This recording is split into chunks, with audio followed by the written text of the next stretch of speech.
श्री श्री राधा कृष्णचंद्र भगवान की जय। श्री श्री कृष्ण बलराम की जय। श्री लक्ष्मी पद्मावती श्रीनिवास गोविंद की जय। श्री लक्ष्मी प्रहलाद नरसिंहदेव भगवान की जय। श्री श्री हनुमान गरुड़देव की जय। भक्त शिरोमणि प्रहलाद महाराज की जय। जगत गुरु विश्वगुरु श्रील प्रभुपाद की जय। अनंत गुरु वैष्णव वृंद की जय। సో అందరూ ఎలా ఉన్నారు? అందరూ గ్రహణం కదా, అందరూ ఇంట్లో ఉన్నారా? గ్రహణం ఎఫెక్ట్ రాకుండా ఇంకా చాలామంది. సో గ్రహణం రోజు ఆధ్యాత్మిక చింతన ఉండాలి. ఊరికే దర్భ అన్నింటిలో వేసేసి గుండెల్లో భక్తి నింపుకోవాలి. ఊరికే వస్తువులు దర్భేయడం కాదు. పదార్థాలపైన ఉన్న ఇంట్రెస్ట్ మనకు భగవంతుడి పైన లేదు. అంతేనా? ఇవి చెడిపోతాయేమో, ఊరగాయలు చెడిపోతాయేమో, ఆవకాయ చెడిపోద్దేమో, టెన్షన్ అంతా వీడి మీద ఉంటుంది. గ్రహణ రోజు ఎలా ఉండాలి? చింతన అంతా హరి చింతన ఉండాలి, హరి భజన ఉండాలి, హరి స్మరణ ఉండాలి. గ్రహణం అంటేనే ఒక ఆధ్యాత్మిక భావంలో ఉండాలి. నామ జపం, గ్రహణ సమయం నామ జపం చేయాలి. ప్రకృతి అంతా కూడా మనకు అంత అద్భుతంగా సహాయం చేస్తుంది. చాలా అద్భుతం. గ్రహణ సమయంలో ఆధ్యాత్మిక చింతనలో ఉండడం. ఆధ్యాత్మిక అంటే హరినామ స్మరణ, హరినామ భజన, హరినామ కీర్తన. చాలామంది ఇది ఉండదు. కరెక్టా? గ్రహణప్పుడు ఏం చేస్తారు? స్నానం మాత్రం చేస్తారు, అంతేనా? ఈ మిగతావి. కాబట్టి భగవంతుడు మనకిచ్చిన వరం గ్రహణం రోజు, ఆ రోజైనా మనం పట్టిన గ్రహణం పోవాలి. మనకేం పట్టింది? మనకి పట్టిన గ్రహణం ఏమిటి?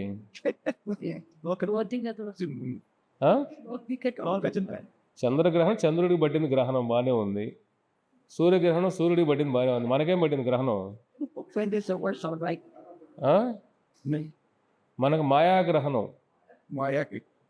పొద్దున రాత్రి మాయలోనే ఉంటాం కదా. ఆ గ్రహణం ఎదియాలంటే ఎవరు రావాలి?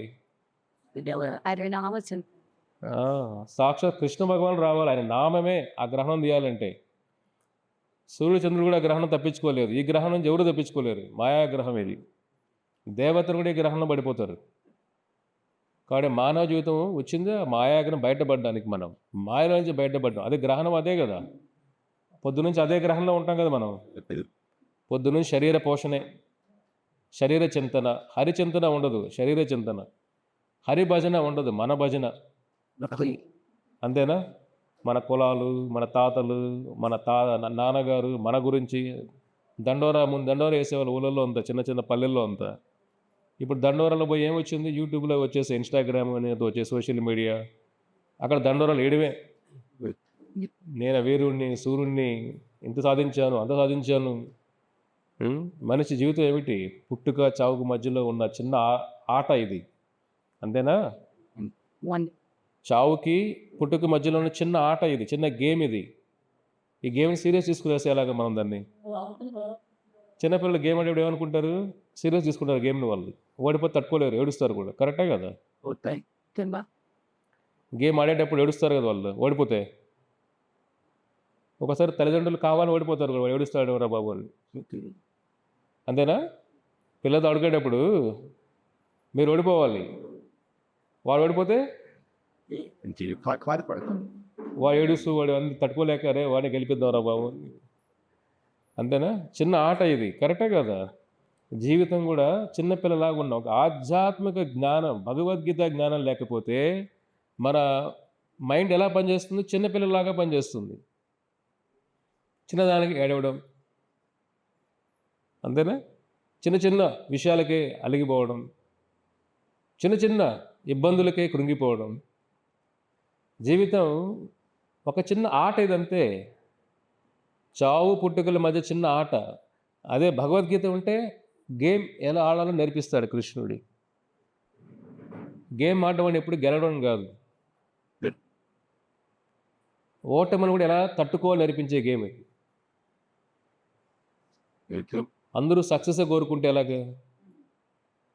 ఓటములు ఉంటాయి కదా, ఆ ఓటమిని తట్టుకునే శక్తి మనకు రావాలి కదా. ఎలా వస్తుంది చెప్పండి? సీరియల్ చూస్తే వస్తుందా? సినిమా చూస్తే వస్తుందా? మందు తాగితే వస్తుందా? చెప్పండి మీరే. ఆ ఓటమిని తట్టుకునే శక్తి ఎక్కడి నుంచి వస్తుంది? ఇవన్నీ ఏమిటి? Short term impact. ఇవన్నీ కూడా అంటే కొద్దిసేపు అట్లా మనకు అది మతి మరిపిస్తుంది.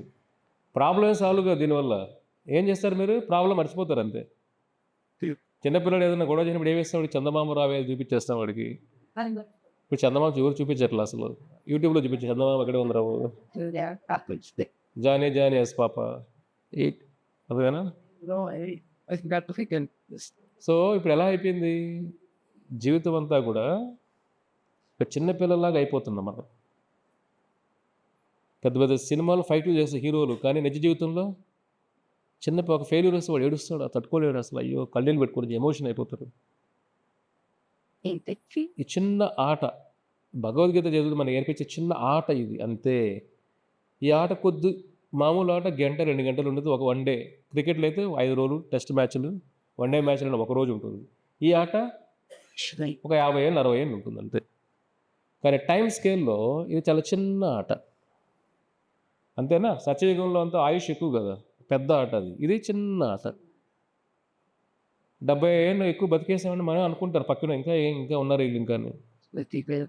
అర్థమవుతుందా? ఎక్కువ ఆయుష్ ఉన్నా కూడా కష్టమే కలియుగంలో. ఎదురు చూస్తూ ఉంటారు పక్కనంతా, ఇంకా ఏంటి ఇంకా యాక్టివ్గానే ఉన్నాడు, ఇంకా ఎప్పుడు ఇంకా వీళ్ళు ఇంకా యాక్టివ్గా, ఇంకా ఎప్పుడు, ఎన్ని రోజులు ఇంకా. అర్థమవుతుందా? ప్రేమలంతా లేవు ఇక్కడ. ప్రేమ మీరు సంపాదించే శక్తి ఉన్నంత వరకే ప్రేమ. ఎప్పుడైతే సంపాదన ఇక్కడి నుంచి పోద్దో ప్రేమ కూడా పోద్ది. అర్థమైందా? ఎప్పుడంటే బంధాలు అన్నీ పోతాయి. ఎప్పుడు విలువ ఎప్పుడు? అది సంపాదన ఉన్నప్పుడు. ఎందుకంటే పవర్ ఉంది కాబట్టి, ధనం ఉన్న పవర్, ధనం, జనం ఉంటే విలువ. అది పోతే ఇది ఆటే కదా, ఇది చిన్న ఆట. కాబట్టి ఈ చిన్న ఆటని సీరియస్ తీసుకునేసి ఆట ఓడిపోతే సూసైడ్ చేసుకోవడం, ఆత్మహత్య చేసుకోవడం కూడా అంతే కదా. ఇప్పుడు చిన్నపిల్లలు ఎవడన్నా ఓడిపోతే సూసైడ్ చేసుకోవడం అనుకోండి, ఎలా అనిపిస్తుంది? రే చిన్న ఏంద్ర అనిపిస్తుంది కదా, పెద్దవాళ్ళకి ఏమనిపిస్తుంది? దీన్ని చనిపోవడం ఏంద్ర నాయన అంటాం కదా. భగవద్గీత నేర్చుకున్న తర్వాత మనకు అదే అనిపిస్తుంది, దీనికి చనిపోవడం ఏంటి? అర్థమవుతుందా? ఈ రియల్ లైఫ్లో మనం చూసే ఇవన్నీ కూడా రోజు ఈ చిన్న కష్టాలకు చనిపోతారా? చిన్న కష్టాలకు వదిలేస్తామా? చిన్న కష్టాలు భయపడిపోతామా? చిన్న కష్టాలు కృంగిపోతామా? ఏంట్రా బాబు మీరు చిన్నపిల్లలాగా? కరెక్ట్. కృష్ణుడు అర్జునుడు అదేగా అన్నాడు, ఏంట్రా బాబు నువ్వు చిన్నపిల్లలాగా ఏడుస్తావు, గాంధీ వదిలేస్తావు, ఏంటి ఇవన్నీ? జీవితం కూడా అంతే. కాబట్టి ఆ మాయా గ్రహం నుంచి బయట రావాలి. సూర్యగ్రహం వస్తూనే పోతున్నాయి, కానీ మన ఆ గ్రహం అలాగే ఉంది. మన గ్రహం ఎప్పుడు విడుతుంది చెప్పండి? చంద్రగ్రహం అంతా రాత్రి 2 గంటలకు విడిపోతుంది, అంతేనా?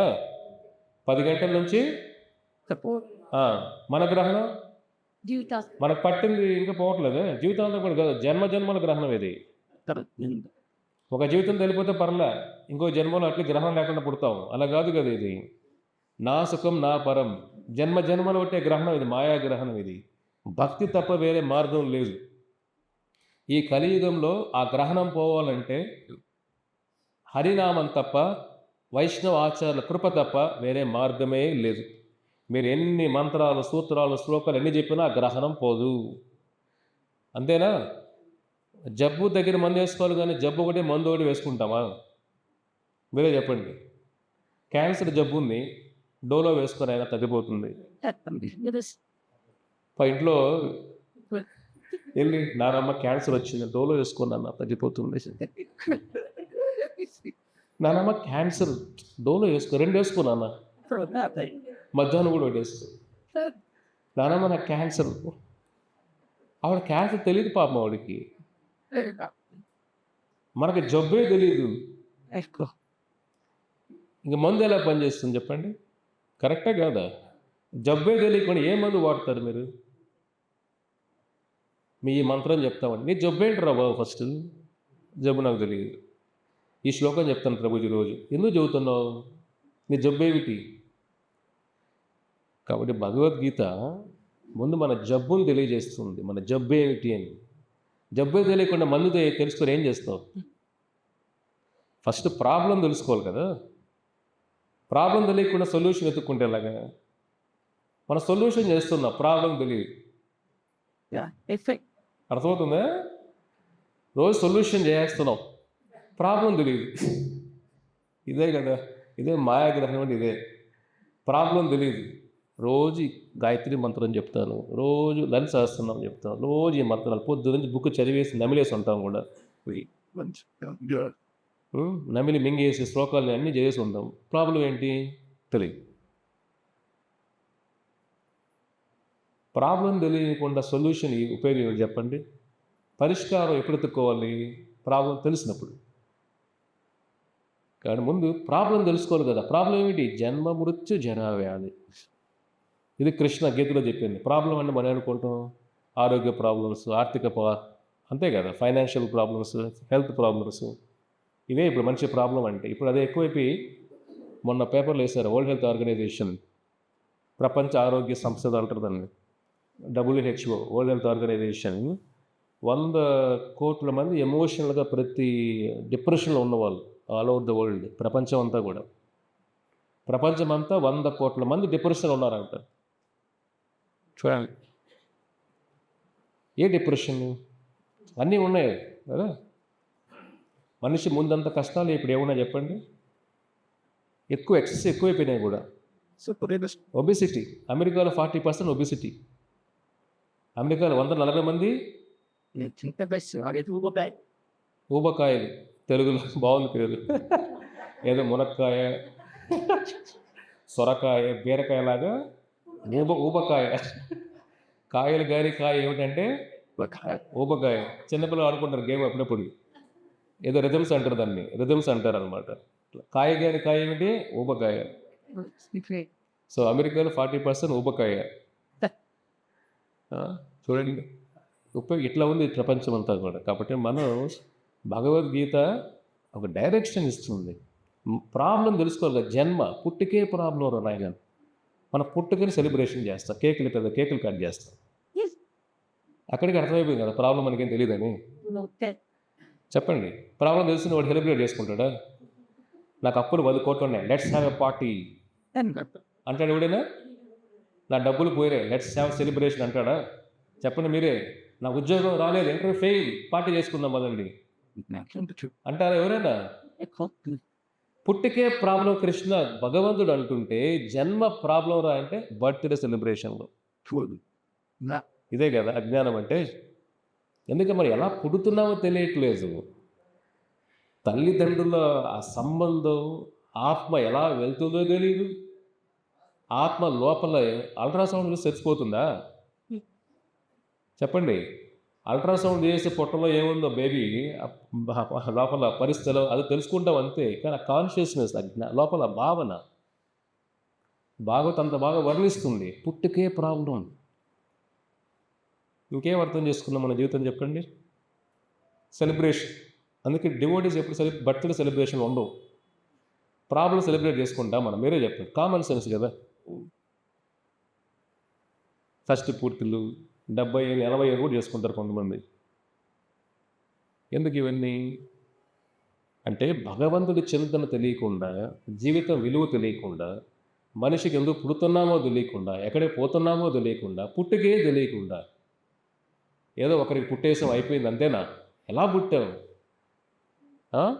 ఎలా పుట్టావు? ఎలా ఈ కుటుంబంలోకి వచ్చాము మనం? ఈ ప్రయాణం ఏమిటి? చావు బతుకుల మధ్య ఆరాటం ఏమిటి? ఈ జన్మ ఎందుకు? జంతువులకు ఎందుకు పుట్టలేదు మనం? ఈ ప్రశ్న రావాలి కదా. అందుకే 2 ఇంపార్టెంట్ రోజులు ఉంటాయి ప్రతి లైఫ్లో కూడా. The day your born, the day you question why your born. అంటే మనం పుట్టినప్పుడు మనం ఎందుకు పుట్టామో ఆ ప్రశ్న వచ్చినప్పుడు అది ఇంపార్టెంట్ రోజు మన జీవితాలలో. కాబట్టి పుట్టుక తెలుసుకోవాలి, ఆ ప్రాబ్లం తెలుసుకోవాలి. మృత్యు, చావు ఎంత పెద్ద ప్రాబ్లం.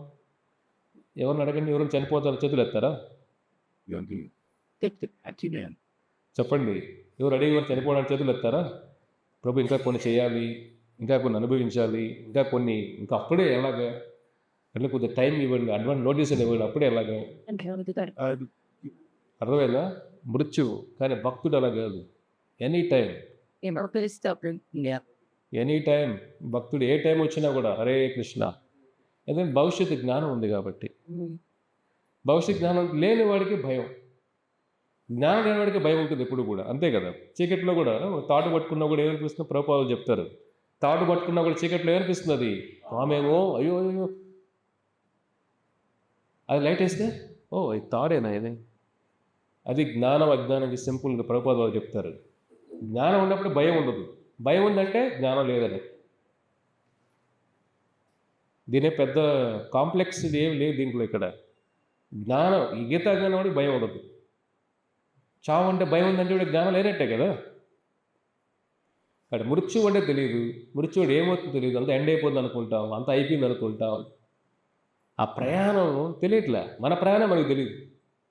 కానీ ఓల్డ్ టూర్ వేస్తూ ఉంటాం, ప్రపంచం తిరిగి వస్తాం, టూర్లు తిరుగుతూ ఉంటాం, అర్థమైనా ప్రపంచం అంతా రౌండ్లు వేస్తూ ఉంటాం, కానీ మన ప్రయాణం మనకు తెలియదు. ఎలాగా? జన్మ మృత్యు జరా వ్యాధి. జరా అంటే ముసలితనం. చెప్పండి, ఎవరు ముసలి అనుకో చేతులు ఎత్తండి. మోసలు అందరూ ముసలి వాళ్ళే ఇక్కడ. ఇంకేమవుతాం? చేతులు ఎందుకు వాళ్ళ చేలుపులు వస్తాయి మనకు, వదిలేని.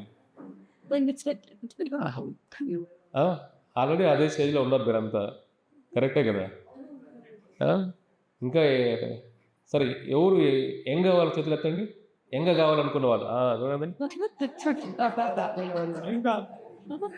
యంగ్ అవ్వాలనుకున్న వాళ్ళు చాలా ముసలితనం. I want go back to my school days, college days.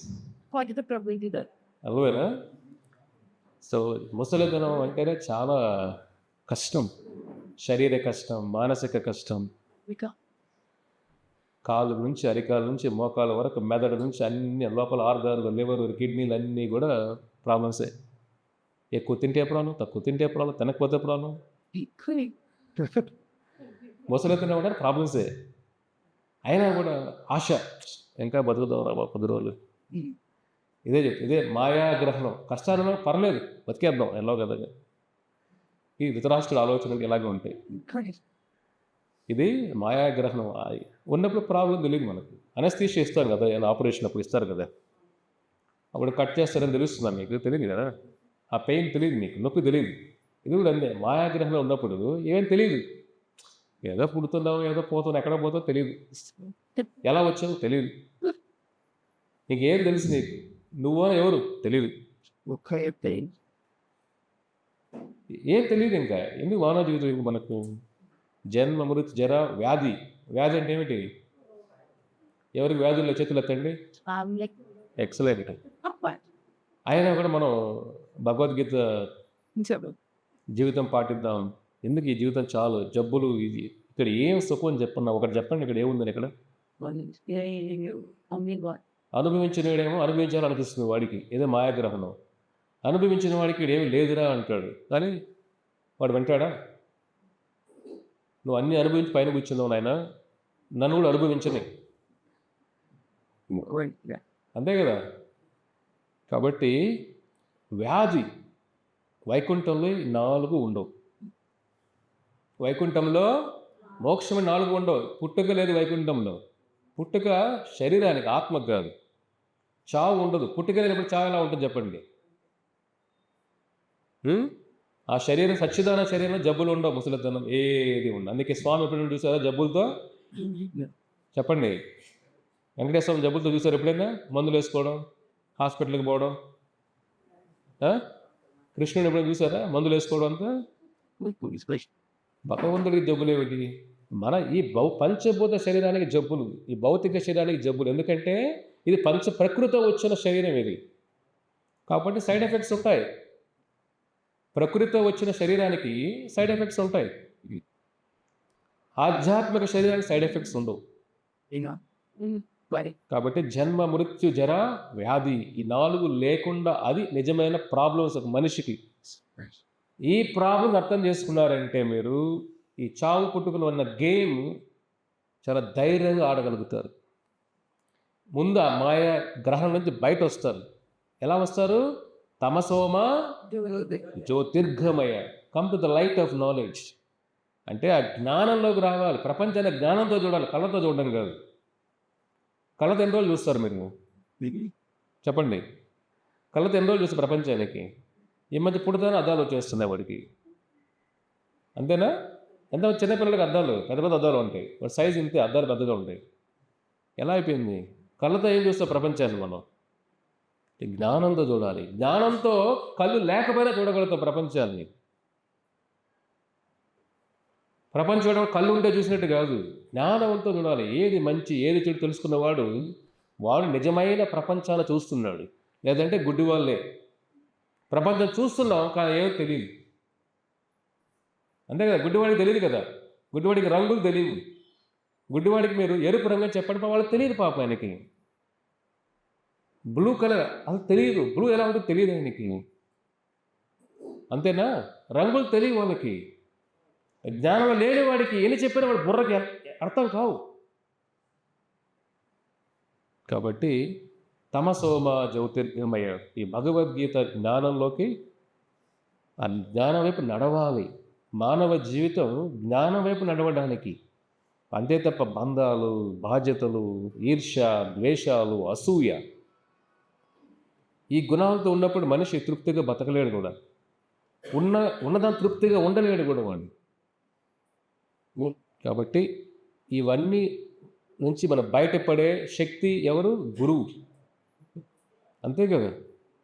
ఒక బావిలో మునిగే పడిపోయిన వాడిని పైకి ఎవరో తీసుకురావాలి కదా, తాడు వేసి. వాడు రాలేడు.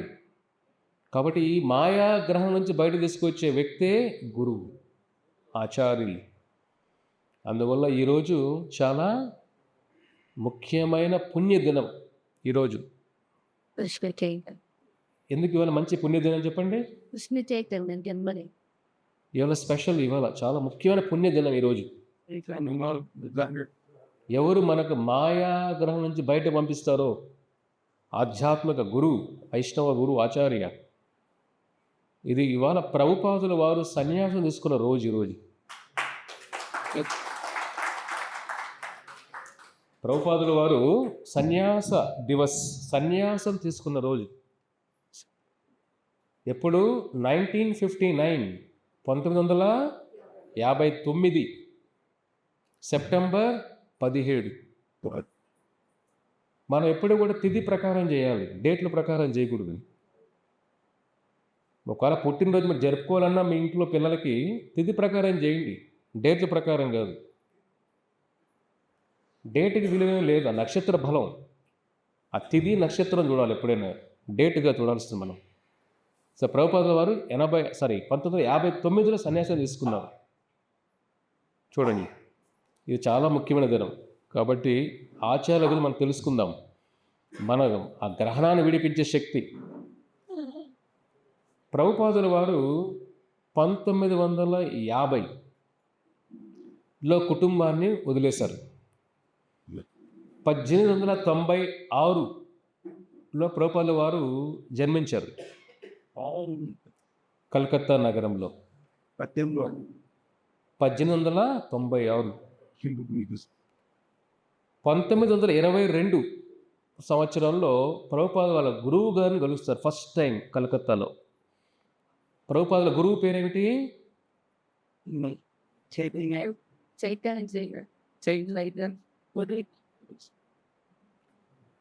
భక్తి సిద్ధాంత సరస్వతి ఠాకూర్. ఏం పేరు? ఆయన గొప్ప ఆచార్యులు.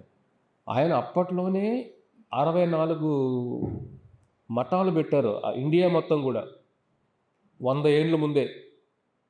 ఆయన 5-6 సంవత్సరాలు ఉన్నప్పుడే భగవద్గీత 700 శ్లోకాలు వచ్చి ఎక్స్ప్లెయిన్ చేసేవాడు ఆయన, ప్రభుపాదుల గురువు గారు. చాలా అద్భుతమైన ఆచార్యులు ఆయన. ఆయన ప్రభుపాదుల వారికి ఫస్ట్ టైం కలుస్తారు 1922 సంవత్సరంలో. కలిసినప్పుడు ప్రభుపాదుల వారిని చూసి ఒక మాట అంటారు, నీకు బాగా జ్ఞానం ఉంది, నువ్వు ఈ భగవద్గీత, ఈ భాగవతాన్ని అమెరికా, లండన్ వాళ్ళకి ప్రచారం చేయి, ఇంగ్లీష్లో ప్రచారం చేయి.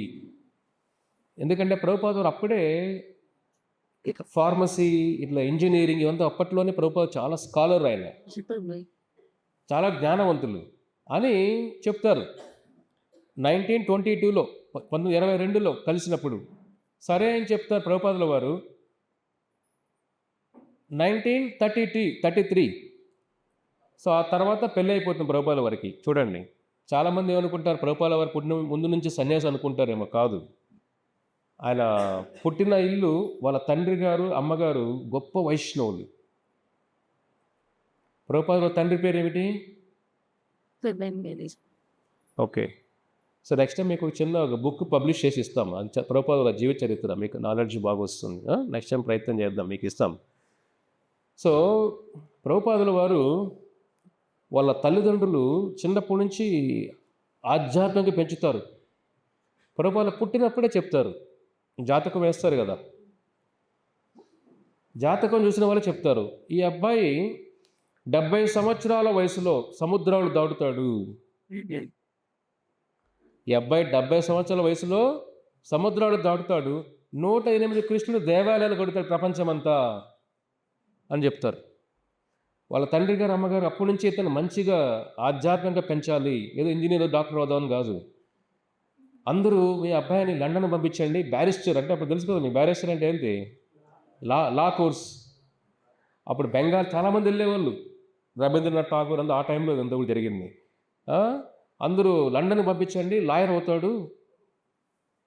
వాళ్ళ నాన్నగారు అన్నారనమాట, మా అబ్బాయిని లండన్ అసలు దరిదాపులు పంపించను, అతను మంచి వైష్ణవుడు అవ్వాలి. చూడండి, తల్లిదండ్రుల కోరిక ఎలా ఉంటుంది పిల్లవాళ్ళ పైన. మనకన్నా ఎక్కువ సంపాదించాలి, మనకన్నా ఎక్కువ దూరం వెళ్ళాలి, ఎక్కువ బిల్డింగ్లు కట్టాలి, ఎక్కువ ల్యాండ్లు కొనాలి, మనకన్నా ఎక్కువ పేరు తెచ్చుకోవాలి, నేను తెచ్చాను నాకన్నా డబుల్ ట్రిపుల్ చేయాలి దాన్ని. అంతేనా? లండన్ బాల్ ఎవరో వద్దని చెప్తారా తల్లిదండ్రులు? వీళ్ళే పంపించేస్తారు వాడిని, వెళ్ళలేదన్నా కూడా. అమ్మ నేను ఉంటానమ్మా, ఏముంటావు ఎక్కడ, ఇక్కడ ఏముందిరా, వెళ్ళరా లండన్కి. మంచి పేరు, ఊర్లలో పేరుగా సొసైటీ కోసం బతుకుతున్నాం మనం. ప్రభుపాద తండ్రి అలా కాదు, లండన్కి వెళ్తే నా బిడ్డ అక్కడ చెడు అలవాట్లు, ఆ కల్చర్ అంతా వద్దు, కానీ వైష్ణవ జీవితం ఇక్కడే బాగుంటుంది.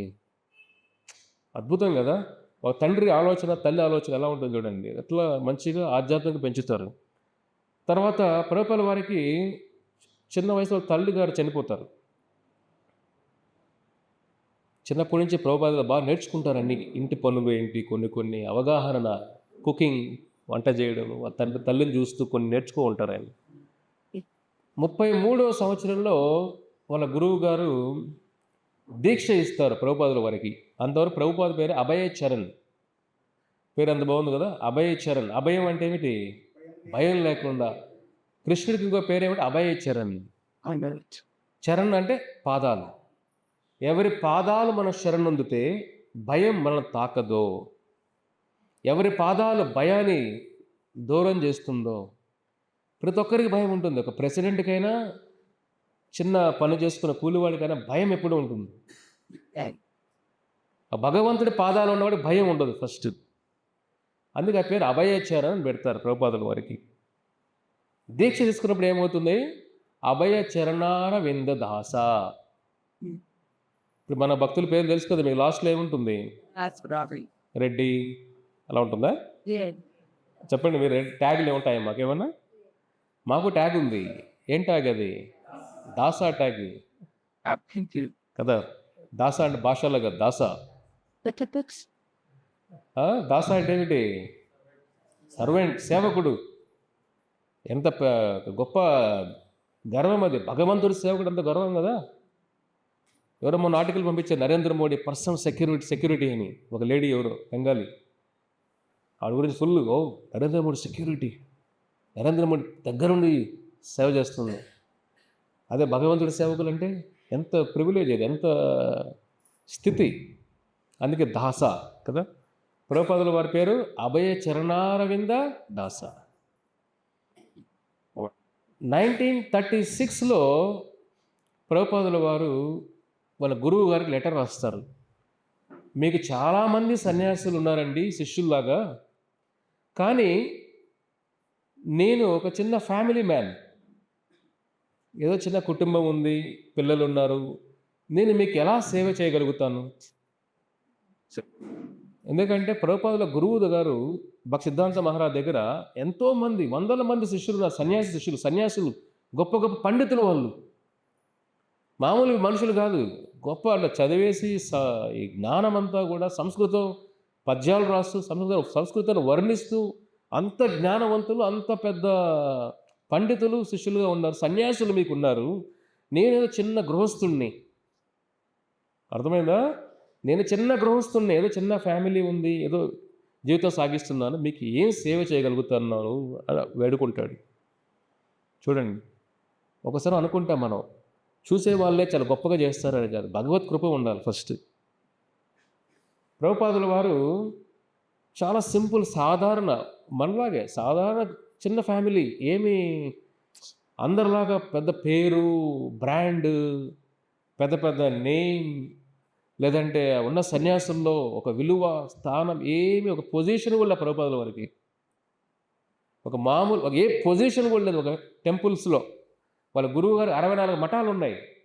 64 మఠాల్లో ఏ మఠంలో కూడా ఆయన లేరు, ఒక స్థానంలో లేరు, మఠం బయటే ఉన్నారు. ఒక సాధారణ గృహస్థులాగా 30 ఏళ్ళు లెటర్ రాస్తారు. ఆయన రాసిన నేను ఏం చేయమంటారంటే వాళ్ళ గురువు గారు చెప్తారు, నీకు ఆల్రెడీ చెప్పాను కదా 22లో కలిసినప్పుడు చెప్పానే, నువ్వు ఈ భగవద్గీత భాగవత కృష్ణ చైతన్యాన్ని, ఈ కృష్ణ భక్తి భగవద్గీత సారాన్ని, ఈ సనాతన ధర్మ సారాన్ని పాశ్చాత్య వెస్ట్రన్ కంట్రీస్లో, అమెరికా, లండన్, బయట కంట్రీస్లో ఈ కృష్ణ చైతన్యం భగవద్గీత వెళ్ళాలి.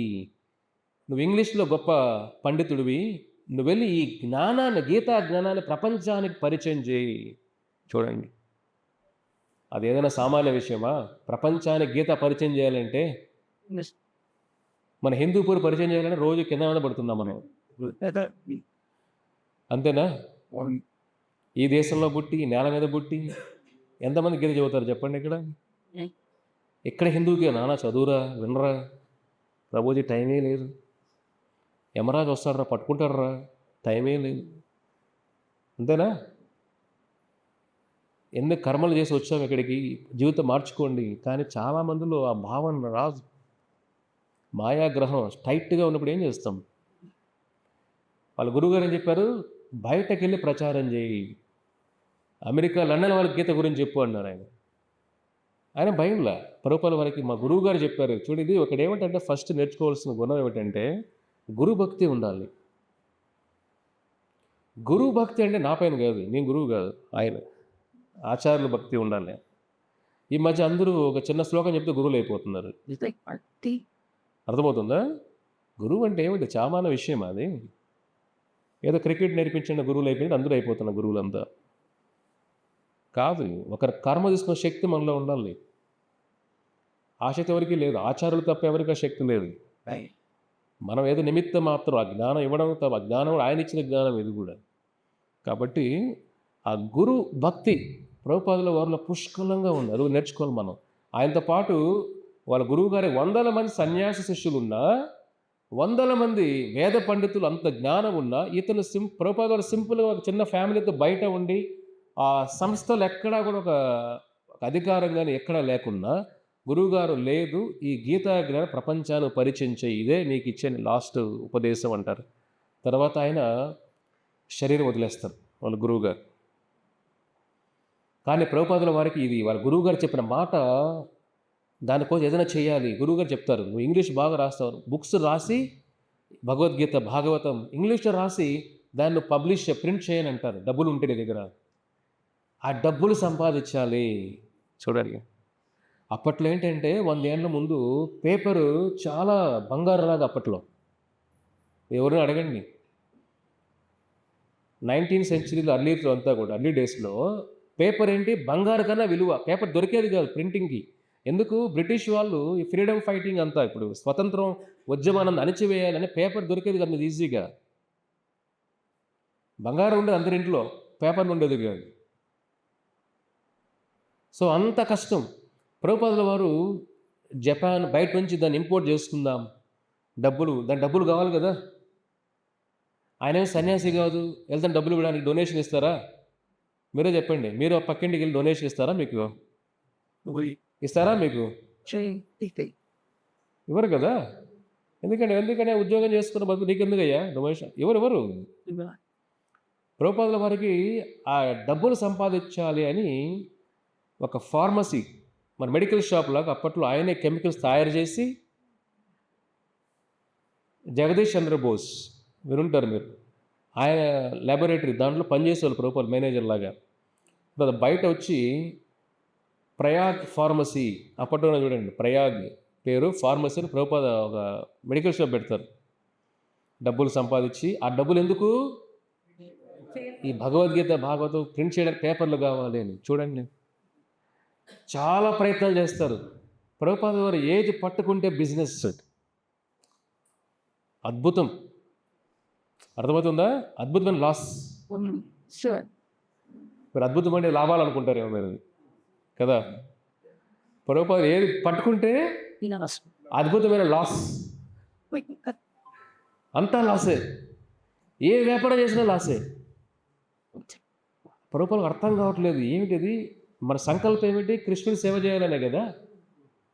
ఏదో కుటుంబాన్ని డబ్బులు ఇది కాదు భావన. ఈ భగవద్గీత మా గురువు గారు చెప్పారు, రాసి ఇంగ్లీష్లో పేపర్ అంతా డబ్బులు కావాలి, దానికోసం ప్రయత్నం చేస్తుంటే ప్రతి బిజినెస్లో ఫెయిల్యూరే. 1922 నుంచి 1945 వరకు అంతా నష్టాలే. చూడండి, మనం చిన్న నష్టం వస్తేనే కింద మీద పడతాం. 23 years rest. ఒక 30 సంవత్సరాలు 20 సంవత్సరాల వరకు నష్టాలే. వ్యాపారస్తులు మీకు అందరూ తెలుసు, నష్టం అంటే ఎంత కష్టం భరించడం అంతా. కొన్ని సంవత్సరాలు నష్టాలు ఉంటాయి. కానీ ప్రభుపాద వారి కృష్ణుడు ఒక రోజన్నా గట్టెక్కిస్తాడేమోలే, ప్రయత్నాన్ని వదలట్లా. చూడండి, అదే ఆయన పేరులోనే ఉంది కదా, అభయచరణారవింద దాస్. భయం అనేది లేదు. ప్రభుపాద గారు నేర్చుకున్న ఇంపార్టెంట్ క్వాలిటీ గుణం ఏమిటంటే భయమే ఉండదు. అస్సలు అద్భుతమైన క్వాలిటీ అది. భక్తులకి అదొక్క గుణం ఉంటే చాలు జీవితంలో. ధైర్య సహస్రలక్ష్మి కదా, ధైర్యం ఉంటే అన్నీ వస్తుంది వెనకాల. ధైర్యం లేనివాడికి ఏమొస్తుంది చెప్పండి? ధైర్యం ఉన్నవాడు ఫెయిల్యూర్ అయినా పైకి వస్తాడు మళ్ళీ. ధైర్యం లేనివాడు ఫెయిల్లోనే మునిగిపోయి అక్కడే కొట్టుకొని పోతాడు. అక్కడ ధైర్యం ఉండాలి. ప్రభుపాదుల వారు ఆ బిజినెస్ అంతా నష్టపోతారు, మళ్ళీ ఇంకోటి పెడతారు. అట్లా ఒకటి కలకత్తాలో కుదరట్లేదు, బాంబేకి వస్తారు. బాంబేలో వర్కౌట్ అక్కడ లాసే. అక్కడ నుంచి మన ప్రయాగరాజ్ ఉంది కదా, అలహాబాద్ ప్రయాగరాజ్, కుంభమేళ ప్లేస్ ప్రయాగరాజ్, అక్కడికి వెళ్తారు. అక్కడ బిజినెస్ చేస్తారు, అక్కడ ఫెయిల్యూరే. ఇంకా లైఫ్ అంతా ఫెయిల్యూర్సే. ఇంట్లో ప్రెషరు. వాళ్ళ గురువుగారు కల్లో వస్తారనమాట. భక్తి సిద్ధాంత సరస్వతి ఠాకూర్ ప్రభుపాద్ కల్లో వస్తారు. కల్లో వచ్చి సమయం ఆసన్నమైంది, నువ్వు సన్యాసం తీసుకోవాలి అని అంటారు. గురువుగారు కల్లో వచ్చి,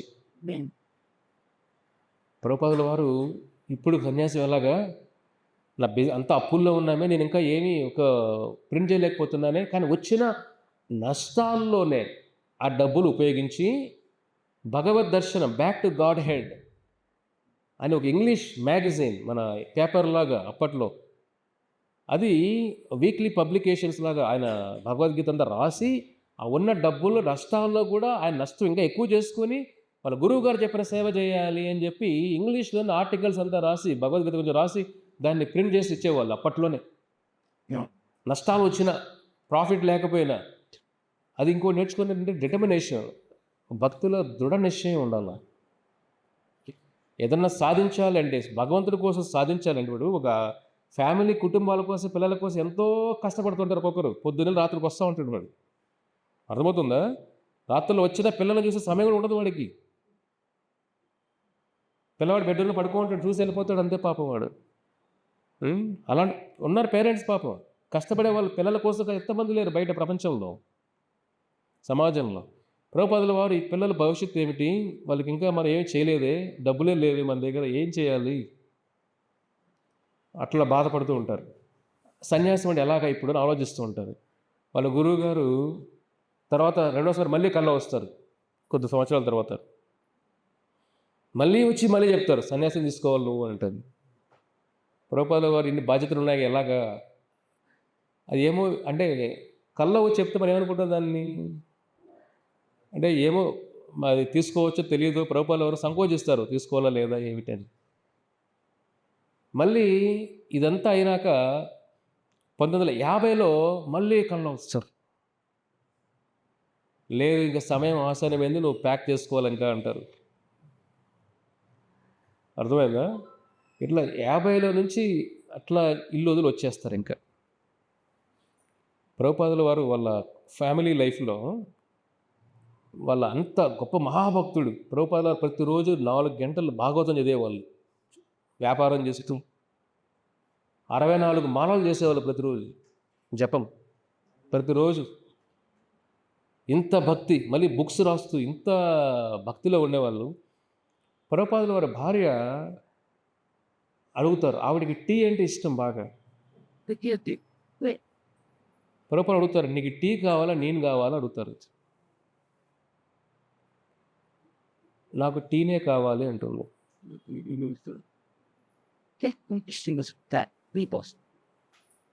అర్థమైందా? మనిషి ఏ విధంగా అంటే మీరు దీన్ని చూసి ప్రభుపాద వారి జీవితాన్ని చూసి గుర్తుపెట్టుకోండి. మన జీవితం అంతా కర్మానుసారం భార్య పిల్లలు. కర్మనా దైవ నేత్రేణ జంతు దేహ ఉపపత్తయి. మన జీవితాలు ఎలా ఉంటాయి? ముందు పూర్వజన్మ కర్మ అనుసారం ఒక ఇంట్లో తండ్రిగా, ఒక పిల్లలకి బిడ్డలుగా, లేదంటే ఇలా ఈ బంధాలన్నీ కూడా కర్మానురూపణ మనకు వస్తాయి. కానీ ఆచార్యులు, వైష్ణవ ఆచార్యులు వాళ్ళకి పూర్వజన్మ కర్మే ఉండదు. వాళ్ళు వైకుంఠం నుంచి వస్తారు. అర్థమవుతుందా? ఇవన్నీ వినేసి మనం ప్రభుపాదులు మనలాగే ఉన్నారే అని అనుకోకూడదని చెప్తున్నాం మీకు. ఇది మన జీవితం ఏంటి? మామూలు జీవులు మనం అందరం కూడా. మామూలు జీవులు ఏంటి? జీవిత చక్రం ఇది. ఈ కర్మ చక్రంలో వండుకొని ఒక జన్మ నుంచి ఇంకొక జన్మకు తిరుగుతూ ఉన్నాం మనం. రామానుజాచార్య, మధ్వాచార్య, ప్రభుపాదుల వారు, శంకరాచార్య వీళ్ళంతా మామూలు జీవులు కాదు. వీళ్ళని శక్తి ఆవేశ అవతార జీవులు అంతా. అంటే భగవత్ శక్తి వీళ్ళ ద్వారా కొన్ని పనులు చేపిస్తుంది. ప్రభుపాదులారు వీళ్ళంతా వైకుంఠం నుంచి వచ్చిన వాళ్ళు. వీళ్ళు ముందు జన్మ కర్మలు లేవు వీళ్ళకి. కాబట్టి ఆ స్క్రిప్ట్ ఎవరు రాశారు? కృష్ణుడు రాసిన స్క్రిప్ట్ అది. తుకారాం మహారాజు కూడా అంతే, ప్రహ్లాదు కూడా అంతే. స్క్రిప్ట్ ఎవరు రాశారు? భగవంతుడు రాసిన స్క్రిప్ట్ అది. కర్మానుసారం వచ్చే స్క్రిప్ట్ కాదు అది. మన జీవితంలో భార్య ఎలా వస్తుంది? కర్మానుసారం. భర్త ఎవరు వస్తారు? కర్మానుసారం. పిల్లలు కర్మానుసారం. వ్యాపారం కర్మానుసారం. నష్టాలు కర్మానుసారం. లాభాలు కర్మానుసారమే. పేదరికం లేదంటే డబ్బులు రావడం, అంతా శ్రీమంతులు అవడం కర్మానుసారమే. కానీ ఆచార్యుల జీవితం కర్మానుసారం కాదు. ఆచార్యుల జీవితం ఏమిటి? భగవంతుడు నడిపిస్తున్నాడు. అంతా స్క్రిప్ట్ అది, ఆయన లీల అది. కానీ ప్రభుపాదుల వారికి ఆ పరిస్థితి రావడం, నష్టాలు వచ్చిన భక్తులు వదల ప్రభుపాదుల వారి ప్రపంచానికి తెలియజేయడానికి ఇవన్నీ భగవంతుడు లీలలు చేస్తాడు. ఇవన్నీ మనం అందుకే గొప్ప ఆచారుల్ని మనలో మనం అనుకోకూడదు. మనలో ఒకటి అనుకోకూడదు ఎప్పుడు. మనం కర్మతో వచ్చాం. మన వెనకాల బ్యాగ్ ఉంది, పెద్ద బ్యాగ్, కర్మ బ్యాగ్. వాళ్ళ కర్మ బ్యాగులు, వాళ్ళ భక్తి బ్యాగ్ ఉంది వెనకాల. కాబట్టి వాళ్ళకి వెనకాల బ్యాగ్ ఏమి లేదు, కర్మ లేదు వాళ్ళకి, పూర్వజన్మే లేదు వాళ్ళకి. కర్మ ఎలా ఉంటుంది చెప్పండి ఇంకా? కాబట్టి అందుకే ఆచార జీవితం విన్నప్పుడు మనం సామాన్యంగా అనుకోకూడదు వాళ్ళని మనం. అది భగవంతుడి స్క్రిప్ట్ ప్రకారం కొన్ని లీలలు, కొన్ని కష్టాలు ఇస్తాడు వాళ్ళకి. అందుకే ప్రహ్లాదుడు ఇవాళ మనం తలుచుకున్న ప్రహ్లాదుని కష్టాలు లేవనుకోండి, తలుచుకుంటాం మనం. పాండవులు ఎందుకు తలుచుకుంటాం? పాండవులు కష్టాలు పడ్డారు కాబట్టి. ప్రభుపాద జీవితంలో కష్టాలు ఉన్నాయి కాబట్టి తలుచుకుంటాం. ఇప్పుడు కూడా అంత గొప్ప పనులు చేశారు కాబట్టి ఆయన. 1950లో వాళ్ళు ఎప్పుడైతే ప్రభుపాదుల వారు ఫార్మర్ వైఫ్, అప్పుడు ఆవిడ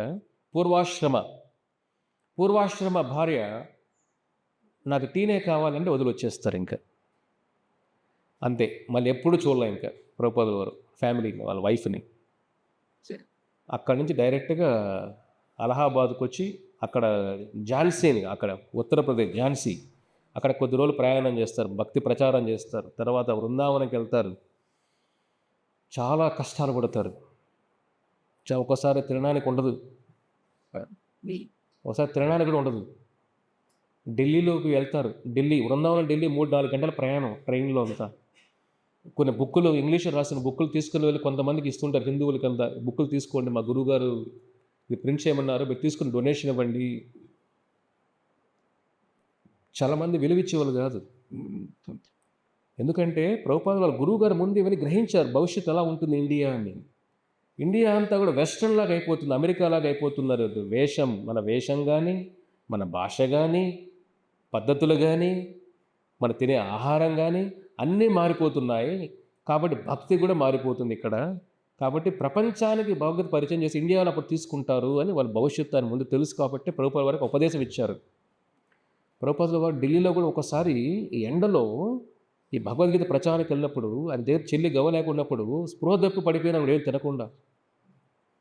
అన్ని కష్టాలు పడ్డారు ఆయన. కానీ ఏ రోజు కూడా కంప్లైంట్ చేయలే. మనం చిన్న కష్టపడితేనే, కష్టం వస్తేనే ఎగిరెగిరి పడుతూ ఉంటాం. ఒకరోజు ఆహారం లేకపోతేనే ఇల్లంతా కురుక్షేత్రం చేస్తాం. కొద్దిగా లేట్ అయితేనే కురుక్షేత్రం అయిపోతుంది ఇల్లు. ఇప్పుడు కలియుగంలో ఆహారం ఉందిరా, నీకు గంట టైం ఇవ్వరా బాబు, లేట్ అవుతానా కూడా ఒప్పుకుంటారా? అట్లా ఉంది ప్రపంచం ఇప్పుడు.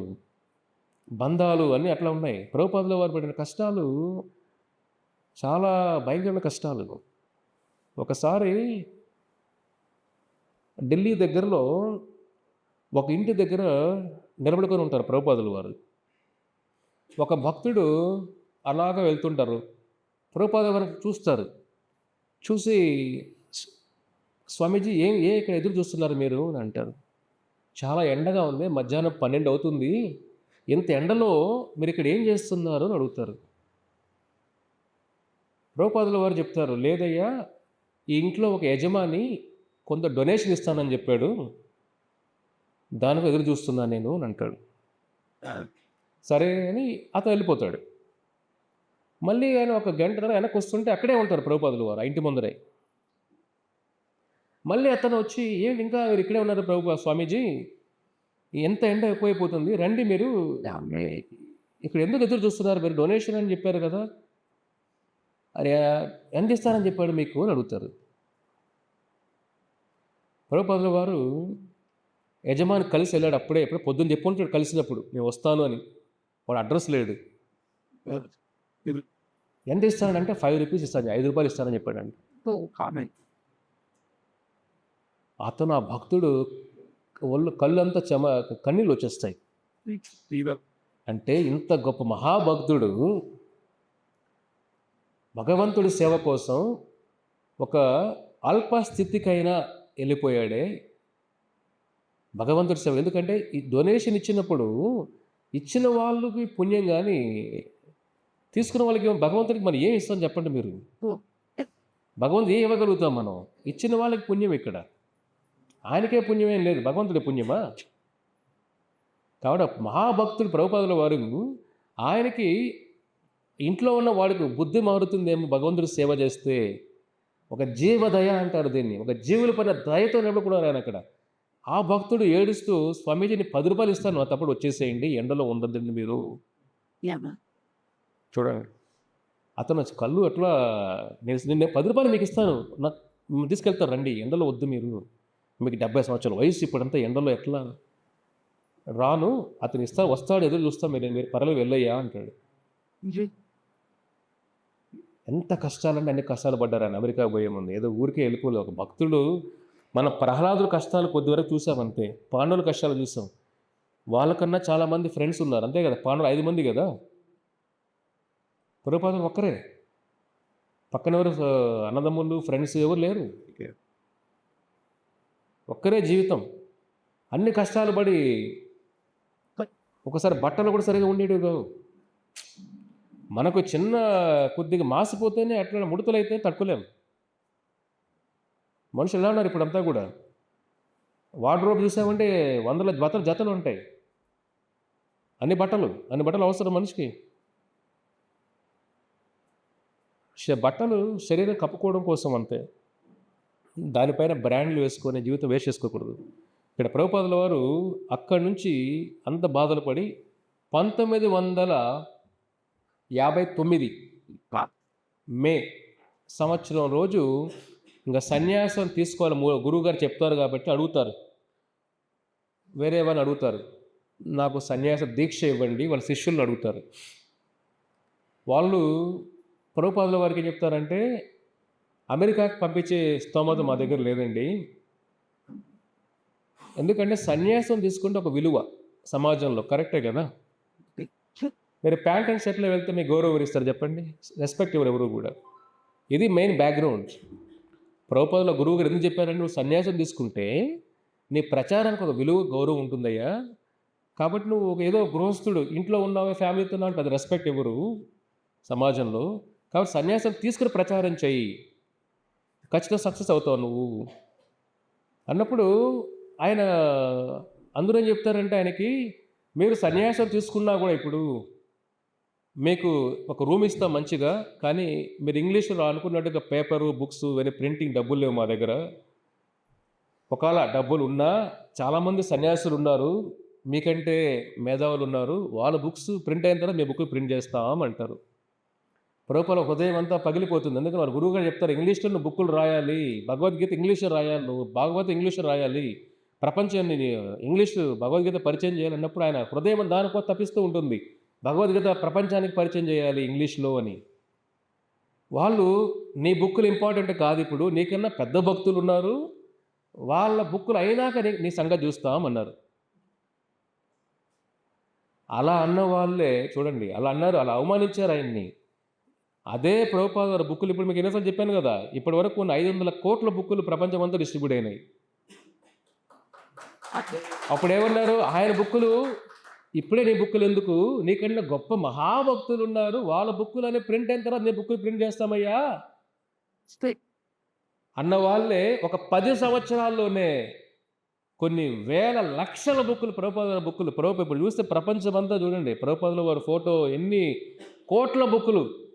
కాబట్టి ఇది భగవంతుడి శక్తి, ఇది ఎవరు ఆపలేము. వాళ్ళు ఎంతమంది అవమానించినా ప్రభుపాదుల వారు వదలలేదు, సంకల్ప బలం. సరే 89లో అప్పుడు ఏమంటారంటే, నాకు ఈ భగవద్గీత ప్రింట్ లేనప్పుడు నాకు సన్యాసం కూడా వద్దులేండి, అంటే మీ మఠంకి వచ్చి నేను చేరను, సన్యాసం నాకు వద్దునేస్తారు. అప్పుడు బృందావనంలో ఉన్నప్పుడు వాళ్ళ గురువు గారి, మీరు బృందావనం యాత్రకు వెళ్ళే వాళ్ళు వచ్చినప్పుడు చూపిస్తారు మీకు అది, భక్తులు కూడా. రాధా దామోదర టెంపుల్ ఉంటుంది బృందావనంలో, చాలా పురాతనమైన టెంపుల్, బృందావనంలోనే మంచి టెంపుల్ అది. అక్కడికి వెళ్తే కృష్ణుడి పాద ముద్రలు చూడొచ్చు మనం ఆ టెంపుల్లో, ఇప్పుడు కూడా ఉంది. కృష్ణుడు గోవుతో వస్తాడు కట్టి పెట్టుకొని, అది అట్లే ముద్ర ఉంటుంది. చాలా పురాతన టెంపుల్ రాధా దామోదర టెంపుల్. అక్కడ చిన్న రూమ్ ఉంటుంది, చిన్న రూమ్ ఇంతే. ఆ రూమ్లో ప్రభుపాదులు ఉండేవాళ్ళు అమెరికాకి వెళ్ళే ముందు. చిన్న రూమ్ అంతే, చిన్న కిటికీ ఉంటుంది, అదే అక్కడే ఉండేవాళ్ళు బుక్కులు రాసుకుంటూ. ఆ చిన్న రూమ్లో ఉంటూ రాధా దామోదర టెంపుల్లో ఉన్నప్పుడు వాళ్ళ గురువు గారు కళ్ళ వస్తారు. కళ్ళ వచ్చే ముందు ఆయన సమాధి అక్కడే ఉంటుంది, పుష్ప సమాధి వాళ్ళ గురువు గారిది. ఆ సమాధి దగ్గరికి ఏడుస్తాడు, నేనేం చేయమంటావు, నా దగ్గర డబ్బులు లేవు, అమెరికా వెళ్ళాలంటే ఎవరు సపోర్ట్ చేయట్లేదు. అప్పుడు president of India Sarvepalli Radhakrishnan, ఆయన్ని అందరూ అడిగాడు, ఎవరు నాకు సహాయం చేయట్లేదు డబ్బులు గురించి, అమెరికా పోవాలంటే నేను ఏం చేయాలి అని ఏడుస్తుంటే వాళ్ళ గురువు గారు మెసేజ్ ఇస్తారు. అప్పుడే చూడండి ఎలా ఉంటుందో, చెప్తారు, కళ్ళ చెప్తారు, నువ్వు ఏడవద్దు, నీకోసం వేల మంది అవతల ఎదురు చూస్తున్నారు నీకోసం. ఆ పాశ్చాత్య దేశ వెస్టర్న్ ల్యాండ్లో, అమెరికా వాటిల్లో, లండన్లో కూడా కొన్ని వేల మంది నీకు ఎదురు చూస్తున్నారు అక్కడ. నువ్వు ఇక్కడి నుంచి వెళ్ళడమే అంత కృష్ణుని మాయని నడిపిస్తుంది అంతా కూడా. ఇప్పుడు నువ్వేం బాధపడద్దు, ఏమీ లేకపోయినా అమెరికా పోతావు, కొన్ని వేల మంది నీకు రెడీగా ఉన్న నీకోసం అక్కడ సైనికుల్లా తయారవుతున్నారు, నువ్వు భయపడద్దు, నువ్వు సన్యాసం వెంటనే తీసుకోని అంటారు ఆయన. ఇంకంతే, నెక్స్ట్ డేనే ఒక భక్తుడు వస్తారు, పూర్ణ ప్రజ్ఞ అనేసి, కేశవ మహారాజ్. ప్రభుపాదుల వారు వాళ్ళ గురువు గారు శిష్యుడు ఆయన కూడా, అంటే వాళ్ళిద్దరు ఏమంటాం సమకాలికులు, గాడ్ బ్రదర్స్ అంటాం, ఒకే సమకాలికులు శిష్యులు.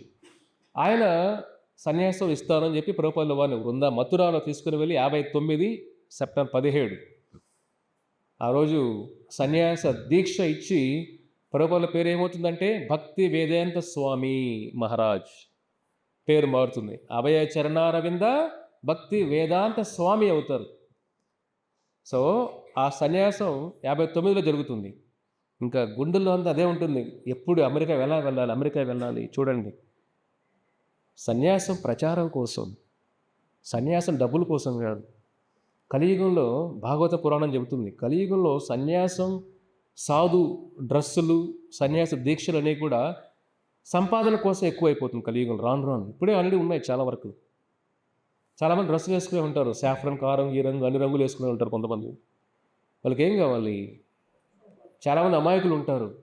అమాయకుల్ని మోసం చేయడం, డబ్బులు సంపాదించడం, వాళ్ళకి మంత్రాలు చెప్పడం, అది చెప్పడం, ఇది చెప్పడం, మోసం చేయడం. మనం వాళ్ళని నమ్ముతాం కూడా ఎక్కువ. కలియుగం జ్ఞానం లేనప్పుడు అందరినీ గొర్రె ఎవరు నమ్ముతుంది? బా సూపర్. అలాగే కలియుగంలో ఎవరు నమ్ముతాం అందరూ మనం? కోసేసేవాడిని నమ్మేస్తాం ఫస్ట్ మనం, అంతేనా? ఎందుకంటే మనలో ఆ జ్ఞానం లేదు కదా. కాబట్టి మహిమలకు మనం లోనవుతున్నాం కానీ ఈ భగవద్గీత జ్ఞానం తెలుసుకోలేకపోతున్నాం మనం. కాబట్టి ప్రభుపాదుల వారు ఈ జ్ఞానాన్ని యథాతథంగా ఇవ్వాలి. అందుకే దీని పేరు కూడా ఎలా ఉంటుందో, భగవద్గీత ప్రపంచాన్ని మార్చిన గీత ఇది. అప్పుడు ఆ రాధా దామోదర్ టెంపుల్ మీరు వెళ్ళినప్పుడు చూస్తారు, చిన్న గది. అప్పుడు రాస్తారు ఆయన భాగవతం. అద్భుతం. భాగవతం వ్యాసదేవుల సంస్కృతిలో ఇచ్చారు, కానీ ప్రపంచానికి భాగవత సారాన్ని పరిచయం చేసింది ప్రభుపాదుల వారు ఇంగ్లీష్లో. లేదంటే మనకే సంస్కృతి ఎలా మనకు తెలుసా? సంస్కృతం తెలియదు కదా. మనకంటే పోతన తెలుగులో రాశారు, బొమ్మన పోతన అంతా కూడా.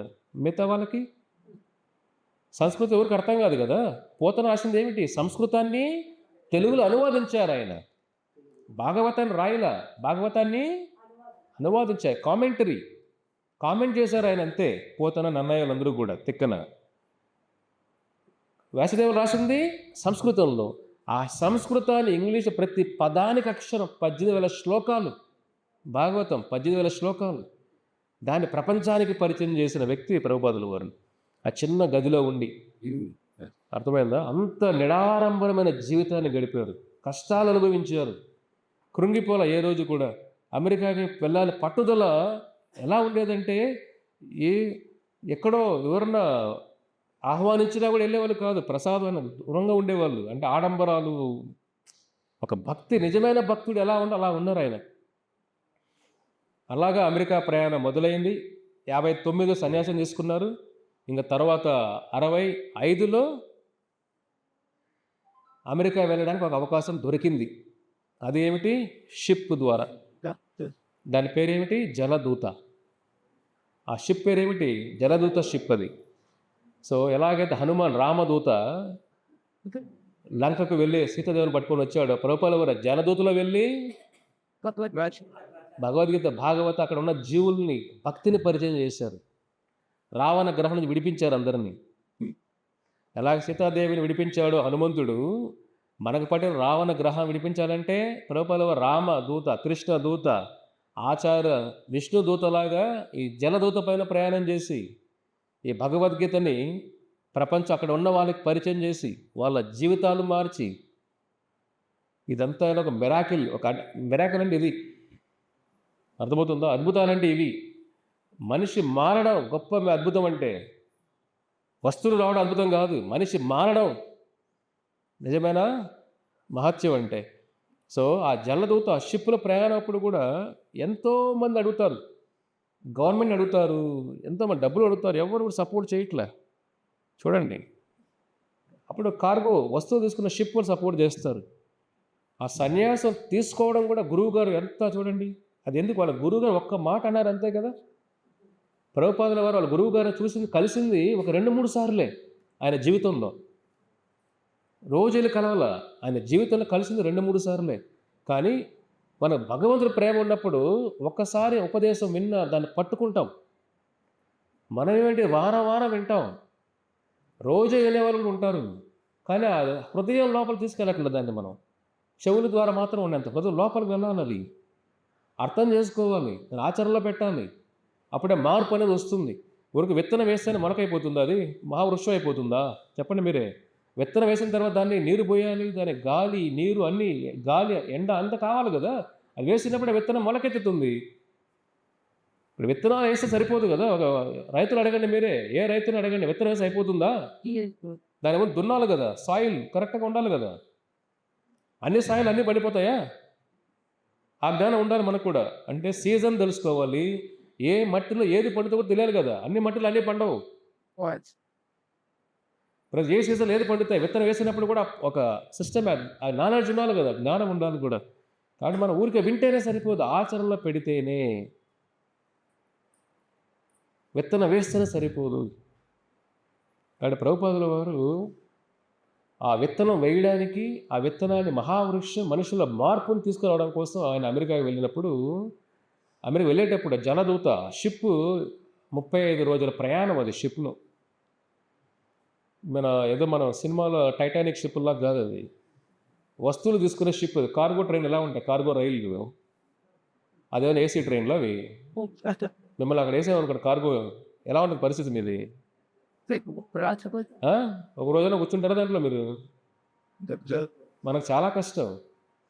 ప్రభుపాదులు వారు ఆ కార్గో షిప్‌లో 35 రోజులు ప్రయాణం చేస్తారు. షిప్‌లో ప్రపంచం ఎలా ఉంటుంది చెప్పండి? అక్కడ ఎవరు అమ్మా నాన్న కూడా సముద్రం మధ్యలో ఎవరొస్తారు మీకోసం? ఏమైనా అయితే చెప్పండి. ఆయనకి 70 సంవత్సరాల వయసులో మళ్ళీ. ఇదంతా ఏంటంటే మనం కష్టాలు ఉన్నప్పుడు ఎలా కృంగిపోకూడదో తెలుసుకోవాలి జీవితంలో. ప్రభుపాదుల జీవితం చూసామంటే మిషన్ ఇంపాసిబుల్ అంటారు మామూలుగా. అంటే ఒక అసామాన్యమైన యాత్ర ఇది ఒక మనిషి జీవితాల్లో. 70 సంవత్సరాల వయసులో సముద్ర ప్రయాణం అనేది చాలామంది అసలు డాక్టర్లు ఒప్పుకోరు. పోతావరా బాబు వెళ్తాను అని. మరి వెనక్కి కూడా తీసుకురాలి నిన్ను మళ్ళీ. సముద్రంలో వేయాల్సిందే బిల్ లాడని వేసినట్టు. అర్థమవుతుందా? కాబట్టి ప్రభుపాదుల వారు అంటారు, నేను చనిపోయినా పర్లేదు. ఆ షిప్ లేడీ చెప్తారు, సుమతి మొరార్జీ అని ఆవిడ షిప్ కంపెనీ ఓనర్. ఆవిడ, వద్దు స్వామీజీ, మీరు 70 సంవత్సరాల వయసులో మీరు వెళ్ళొద్దండి, మీరు చనిపోయినా పర్లేదమ్మా, నా గురువు గారు చెప్పిన ఆజ్ఞ ఇది. చూడండి, 22లో చెబితే 65 అంటే ఎన్ని సంవత్సరాలు? 43 సంవత్సరాలు ఆయన వదిలిపెట్టలా ఆ గురువు గారు చెప్పిన మాట. ఎంత పట్టుదల ఉండాలి చెప్పండి. ఒక చిన్న మాట ఆ వదలకుండా ఆ మాట కోసం గురువుగారి సేవ చేయాలి. అది ఆ ధైర్యం ప్రభుపాదుల వారు మనకు నేర్పించింది. ఒక భక్తుల్లో ఉండాల్సిన సంకల్ప బలం ఉండాలి, ఒక రిజల్ట్, ఒక డిటర్మినేషన్, దృఢ నిశ్చయం ఉండాలి, సంకల్ప బలం ఉండాలి. ఇవన్నీ వినిన తర్వాత ఏ మనిషి కూడా కష్టాలు ఏదన్నా మనకు ఇబ్బందులు వచ్చినప్పుడు కూడా దానికి మనం లొంగిపోం. కష్టాలకు లొంగిపోకూడదు మనం. కష్టాలు మనకు లొంగిపోవాలి. కష్టం వచ్చి ఏడ్చేమనుకోండి మనకు ఎక్కువ ఏడిపిస్తుంది. అర్థమైందా? దుర్యోధనలాగా కష్టాలు. దుర్యోధన తెలిసిన మీరు బాధపడుతున్నారు, దుర్యోధన వదిలేస్తాడు మిమ్మల్ని.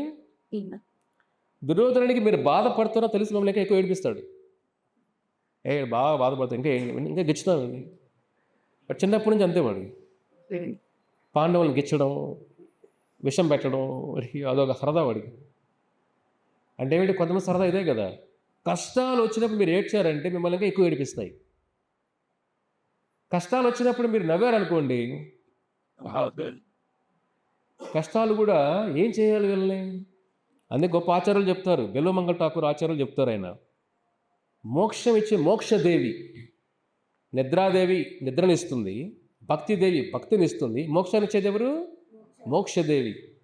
ఆ మోక్షదేవి కూడా మీ ఇంటికి వచ్చి, మీ గుమ్మం దగ్గరికి వచ్చి మిమ్మల్ని వేడుకుంటుందంట మోక్షదేవి, అయ్యా నీకు మోక్షం ఇస్తాను రావయ్యా అని. కానీ భక్తుడు, నాకు మోక్షమే వద్దు, నాకు కృష్ణుడు అంటే చాలమ్మా అని మోక్షాన్ని కూడా తిరస్కరిస్తాడు అని అంటాడు. అది భక్తుడు ఎంత ధైర్యం ఉండాలి చూడండి. అందుకే ప్రభుపాదుల వారు భయం లేదు, కాబట్టి చనిపోయినా పర్లేదు. ఆ ప్రయాణం అంతా కూడా ఆయనకి ఒకసారి వండుకొని ఓపిక ఉండదు. చెప్పండి, 70 సంవత్సరాల వయసులో సముద్ర ప్రయాణంలో వండుకొని మీరు తినాలని తింటారా? చాలా కష్టం ఇవన్నీ కూడా, ఊహకు అతీతం ఇవన్నీ కూడా. ఎందుకంటే జీవితంలో ఇన్స్పిరేషన్ ఉండాలి మనకు ఎక్కడో చోట. ఈ సినిమా వాళ్ళు ఇన్స్పిరేషన్ ఏమీ లేదు. వాడు చెప్పాక మీకు ఎన్నోసార్లు చెప్పాను మీకు, ఇది మీకు ప్రపంచం మీరు చూసేది నిజం కాదు. వాడు అక్కడ యాక్ట్ చేసి, అది యాక్టింగ్. దాని తర్వాత వాళ్ళ జీవితం అంతా కూడా చిన్న ఫెయిల్యూర్ వస్తే ఏడుస్తూనే ఉంటారు వాళ్ళు. ఒక ఫెయిల్యూర్ వస్తే తట్టుకోలేరు, రెండు తట్టుకోలేరు. విజయాలు కావాలి వాళ్ళకి, విజయాలే వాళ్ళకి ఫుడ్. వ్యాపారస్తుడికి ఫుడ్ ఏమిటి? డబ్బు. సినిమా వాళ్ళకి ఫుడ్ ఏమిటి? సక్సెస్. అది లేకపోతే వాళ్ళ ఫుడ్ లేనట్టే. కానీ స్క్రీన్ పైన అందరూ కొడుతుంటారు, కానీ రియల్ లైఫ్లో చిన్నపిల్లలాగా ఏడుస్తూ ఉంటారు. మనకు రియల్ హీరోస్ కావాలి, రియల్ హీరోస్ కాదు, సినిమా హీరోలు కాదు కావాల్సిందే. రియల్ హీరోస్ అంటే ఏమిటి? జీవితంలో నిజ కష్టాలు నిజంగా తట్టుకొని పైకి వచ్చేవాడు కావాలి మనకు. అలాంటి వాడు ఇన్స్పిరేషన్గా ఉండాలా. భార్య వదిలేసిన చలో పర్లేదు బో, అయిపోతుందా ఏంటి? లేదా కుటుంబ సమస్యలు ఉంటాయి, అయిపోతుంది జీవితం. అందుకే భగవంతుడు అంటాడు భాగవతంలో 10వ స్కందంలో కృష్ణుడు అంటాడు ఒక మాట, అద్భుతమైన శ్లోకం ఇది. స్వామి ఏమంటాడంటే, హరిషే తద్ధనం శైన తత్ అధనం త్యాగత ఇష్య స్వజన దుఃఖ దుఃఖితం. అద్భుతమైన శ్లోకం ఇది భాగవతంలో. ఇది కృష్ణుడు అంటాడు, ఎవరైతే నాకు ఇష్టమో, ఎవరైతే నాకు చాలా ఇష్టమో ఉద్ధవ, నేనేం చేస్తానంటే వాళ్ళకి హరిషే తీసుకుని వెళ్ళిపోతా. వాళ్ళ దగ్గర ఏమిటి? తద్ధనం. నాకు ఎవరు ఇష్టమో వాళ్ళ దగ్గర ముందు ఆ డబ్బులు తీసుకెళ్ళిపోతా, డబ్బులు హరించి వేస్తా. హరిషే తద్ధనం శైన అంటే కొద్దిగా ఏం చేస్తాను, వాళ్ళని పాపర చేసేస్తా. చూడండి, తర్వాత ఏం చేస్తాను, తత్ అధనం త్యజతే. ఎప్పుడైతే వాళ్ళ డబ్బులు ఉండవో, హరిషే హరించి వేయడం అంటే ఏమిటి? నష్టం చేయడం. నేను స్వయంగా నా భక్తులకి ఏం చేస్తాను, తద్ధనం హరిషే తద్ధనం శైన తత్ అధనం త్యజతే యస్య స్వజన దుఃఖ దుఃఖితం. నా భక్తులకి ఏం చేస్తారు? తద్ అధనం డబ్బులు లేకుండా చేసేస్తా. ఇప్పుడు డబ్బులు ఉండవు, త్యజంతే వదిలేస్తారు. ఎవరు? స్వజన. ఎవరు వదిలేసేది? సొంత స్వజన, సొంత భార్యే. ప్రభుపాదలో వదిలేసింది కదా వాళ్ళ భార్య, కరెక్టా కదా? స్వజన. ఎవరైతే మనం ప్రేమ ప్రీతి అనుకుంటామో, కృష్ణుడు ఎంత అద్భుతమైన మాటలు అంటే ఇవి. త్యజతే స్వజన, వాళ్ళ సొంత అనుకున్న వాళ్ళే, భార్య పిల్లలే. స్వజన త్యజంతే వదిలేస్తారు అతన్ని. దుఃఖ దుఃఖితం, జీవితం దుఃఖాలతోనే ఉంటారు నా భక్తులు. చూడండి, ఇప్పుడు అడుగుతారా ఎవరన్నా కృష్ణుడు ఏం కావాలని? చెప్పండి, కృష్ణుడి దగ్గర అవుతారా మీరు? ఇప్పుడే చేయలేదు, ఇంకా లాస్ట్లో కూర్చునేస్తారేమో. ఇంకా నెక్స్ట్ వీక్కి మరి దగ్గరకు వస్తే కృష్ణుడి దగ్గర అవుతాం. భయంగా ఉంది ప్రభు, కొద్ది దూరం కూర్చుంటాం. ఇప్పుడిప్పుడే కొద్దిగా చేతుల చెల్లలు పడుతున్నాయి, ఇప్పుడే తడుస్తుంది అంతా. కొద్దిగా బ్యాంకులో కొద్దిగా ఎట్లా వస్తున్నాయి వెనకాల, అది కూడా హరించేస్తే ఇంక నేనే అయిపోవాలి. కొంత ప్రోగ్రాం రాకుండా పోతారేమో. ఇక్కడికి వచ్చి ఏం నేర్చుకున్నామంటే హరిషే అని విన్నా నేను, ఇంకేదో మిగలదని విన్నాను. ఇక్కడ బ్యాంక్ బ్యాలెన్స్ 0 అయిపోయింది విన్నాను, కాబట్టి ఇంక రాను. కాదు, మన పాపాల బ్యాంక్ బ్యాలెన్స్ 0 అవుతుంది ఫస్ట్. ఏం 0 చేస్తాడు కృష్ణ? హరిషే అంటే ధనం ఒకటే కాదు, హరిషే అంటే మనకు పట్టిన గ్రహణాన్ని కూడా దూరం చేస్తాడు. ఈ మాయా గ్రహణాన్ని కూడా దూరం చేస్తాడు. అర్థమవుతుందా? కానీ నా భక్తుడు ఎప్పుడు కూడా నా గురించి కంప్లైంట్ చేయడు ఉద్ధవ. ఇది కదా ఒక రిలేషన్షిప్లో ఏముండాలి, ఎప్పుడు ప్రేమ ఎప్పుడు ఎక్కువ పండుతుంది. కష్టాలు వచ్చినప్పుడు కూడా భార్య వదలకు పెట్టకుండా. అదే కదా 1960 సినిమాలు అలాగే ఉంటాయి కదా. మీకు చెప్పాలి, ఇవన్నీ ఓల్డ్ సినిమాలు ఇలాగ ఉంటాయి కదా. కష్టాలు పడినా కూడా బాధపడద్దండి, నేను ఉన్నానని మనం కష్టపడి పని చేసుకొని. ఇప్పుడు ఉంటారు అట్లా అంటారా భార్యలు? చెప్పండి, అంటారా? భర్తలని అంటారా? అలాంటి ప్రపంచం, వేరే ప్రపంచంలో మనం ఉన్నాం ఇప్పుడు. అర్థమవుతుందా? కాబట్టి స్వజన, ఈ స్వజన బంధాలంతా కూడా ఉన్నందరికి భగవంతుడి దగ్గర అవుతున్నామంటే, ఎలాగైతే భగవంతుడు మనతో ఉన్న ఇవన్నీ కూడా తగ్గిస్తూ శనహ తగ్గించుకుంటూ వచ్చేస్తాడు. ఎందుకంటే నాకు వాడు తప్ప ఎవరు వద్దు. దీంతో ముగిచ్చేద్దాం మనం అర్జునుడితో పాటు. ఎందుకంటే ప్రభుపాల శ్లోకం గుర్తుపెట్టుకోండి, ఎప్పుడు ఎక్కువ ఈ శ్లోకం ప్రభుపాలు చెప్తుంటారు. కృష్ణుడు నా నుంచి అన్నీ తీసుకెళ్ళిపోయాడు, నా వ్యాపారాలన్నీ లాసే. అర్థమైందా? 45 సంవత్సరాలు వ్యాపారాలన్నీ లాస్.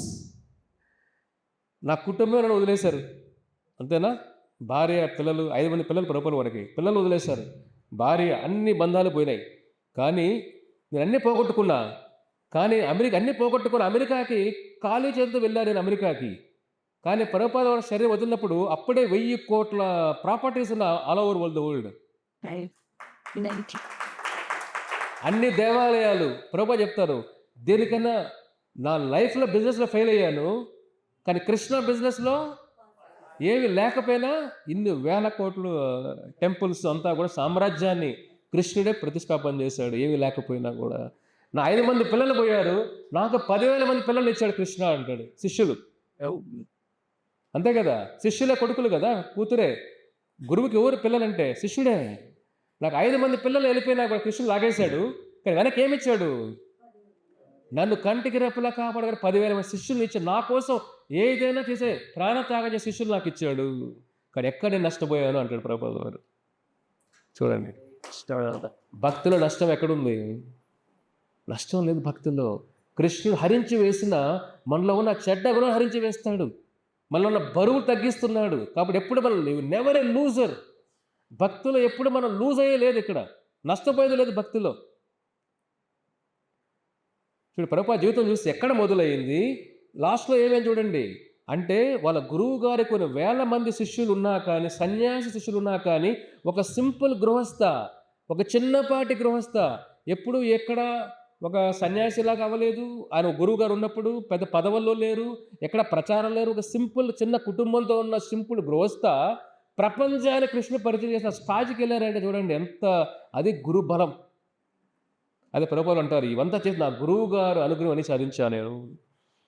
కానీ మన గురుభక్తి ఉండాలి ఎప్పుడు కూడా జీవితంలో ముందుకెళ్ళాలని. అదే మనం నేర్చుకోవాలి. ప్రభుపాద జీవితంలో చూసామంటే అన్ని వేల మంది శిష్యుల్లో ఒక్క శిష్యుడు ఎలా అయ్యాడంటే ఆ గురుకృప ఉంది కాబట్టి. మనకు ఆ గురుకృప ఉన్నప్పుడే భక్తుల ముందుకు వెళ్తాం. ఎంతసేపు ఈ బంధాలు ఆ బంధాలు. కృష్ణుడు అర్జునుడితో పాటు వెళ్తూ అడవిలోకి వెళ్తారు. వెళ్ళినప్పుడు కృష్ణుడు ఒక మంచి భక్తురాలు, కృష్ణుడి ప్రేమ ప్రతి ఒకే ఒక ఆవిడికి వయసు ఎక్కువ, ఆవులు ఉంటాయి, ఒకే ఆవులు ఒకే గోవు. ఆ గోవు పాలు పితికి కృష్ణుడికి నైవేద్యం పెడుతుంది పాపం. అదే కొద్దిగా అమ్మి వచ్చిన దాంతో కొద్దిగా ఆహారం అంతే. చూడండి ఎంత సింపుల్ జీవితం కదా. భక్తి అంటే ఏం చేయాలి? సింప్లిఫై చేయాలి. అంటే సింపుల్గా చేయాలి జీవితాన్ని, పెద్ద పెద్ద చేసుకోకూడదు జీవితాన్ని. ఆవిడ అలా జీవితం గడుపుతుంది, కానీ కంప్లైంట్ ఏమి ఉండదు. వచ్చిన కాడికి ఒక పూట తిన్నా చాలు, భగవంతు తలుచుకోండి. పేదరికంలో ఉంటుంది, చిన్న గుడిస, వర్షం పడితే కారిపోతుంది అది కూడా. కానీ ఏ రోజు ఏడుస్తూ భగవంతుడా నీకు రోజు నైవేద్యం పెడుతున్నా, రోజు నామం జపం చేస్తున్నా, రోజు నీ పేరు చెప్తున్నా, నాకేమి ఇచ్చావు నువ్వు? వర్షం పడితే నాకు నీరు ఇచ్చావు,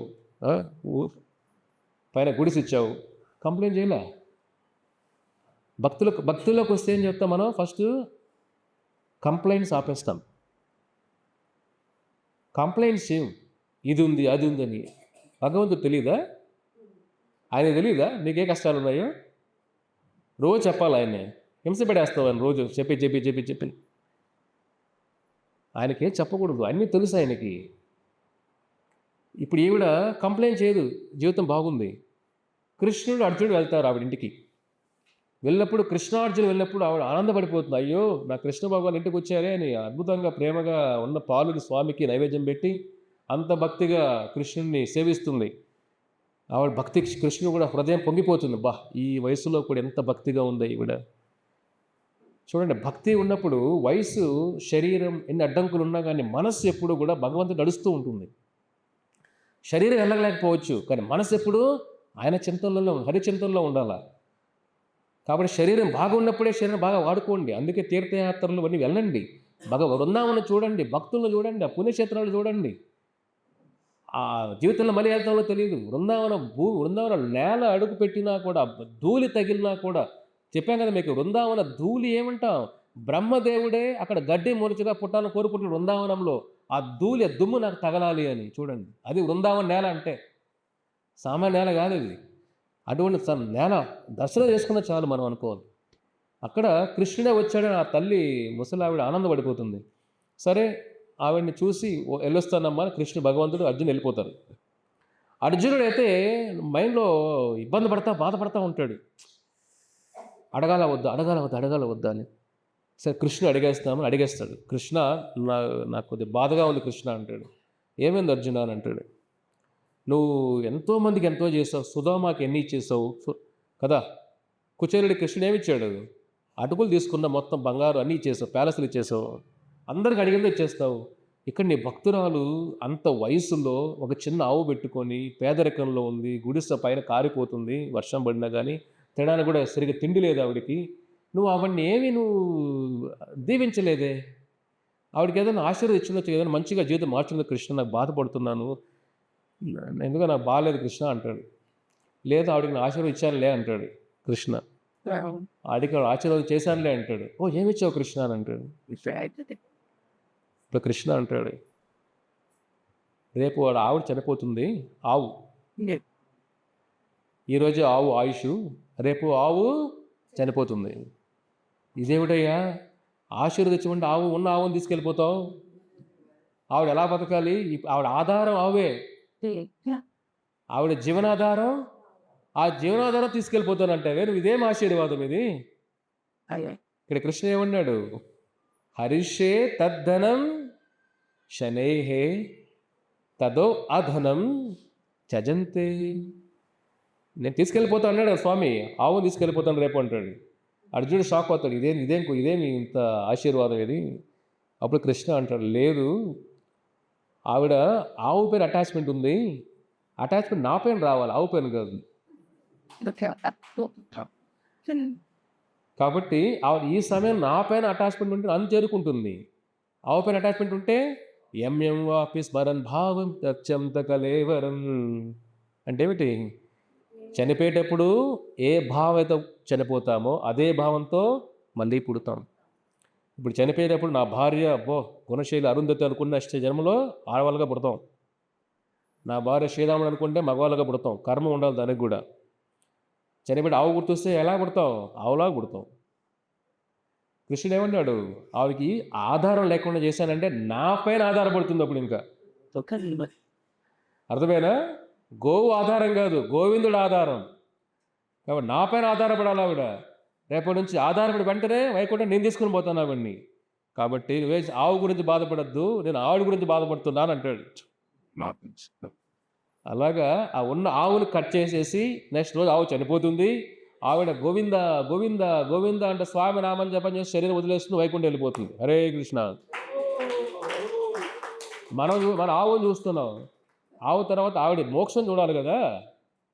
కాబట్టి భగవంతుడు లాగేస్తాడు అంటే ఆయనకేమో లక్ష్మీదేవి ఇంట్లో లక్ష్మీదేవి పాదాలు మసాజ్ చేస్తుంది. దగ్గర ఏం లాగుతాడు ఆయన? చెప్పండి, ఏం నష్టపోతాం మనం? వెళ్ళేటప్పుడు మనం ఏం తీసుకెళ్తాం ఇక్కడి నుంచి? చెప్పండి. వచ్చేటప్పుడు ఏం తెచ్చావు? వెళ్ళినప్పుడు ఏం తీసుకెళ్తాను? ఏమీ లేదు. కానీ ఉండదు, ఉన్న మధ్యలోనే ఇదంతా నాదే, ఇదంతా నాదే, ఇదంతా నాదే వ్యామోహం.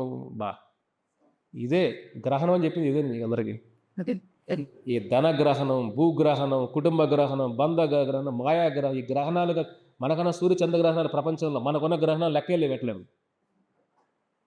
రోజు గ్రహణంలో ఉన్న రోజు గ్రహణం పేరు పెట్టచ్చు మనకు. అర్థమైందా? ఇన్ని గ్రహాలు బయటపడాలంటే గోవిందనామ హరే కృష్ణ మహామంత్రం ఆచార్య సేవన.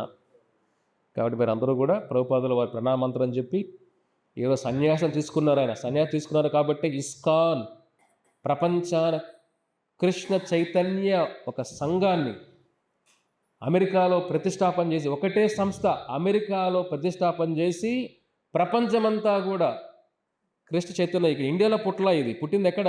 అమెరికాలో పుట్టింది. ఇప్పుడు ఎట్లా ఉంది ప్రపంచం? ఏ మూలకెళ్ళ కృష్ణాష్టమి, ఏ మూలకెళ్ళ భగవద్గీత, ఏ మూలకెళ్ళ భాగవత, రష్యా ఎక్కడికెళ్ళ, ఉక్రెయిన్లో కూడా ప్రసాదం డిస్ట్రిబ్యూట్ చేస్తారు రోజు కూడా. అక్కడ భక్తులు యుద్ధం జరుగుతున్నా కూడా ఇంత అసలు ఊరికి అతీతం కదా ఇవన్నీ. చేతిలో చిల్లి గవ్వ లేకుండా. కాబట్టి ఎప్పుడు భక్తులు నష్టం ఎప్పటికీ లేదు మనకు. కానీ నష్టం అంటే భౌతికంగా జరిగే నష్టం కాదు, ఆధ్యాత్మిక నష్టమే నిజమైన నష్టం మనిషికి.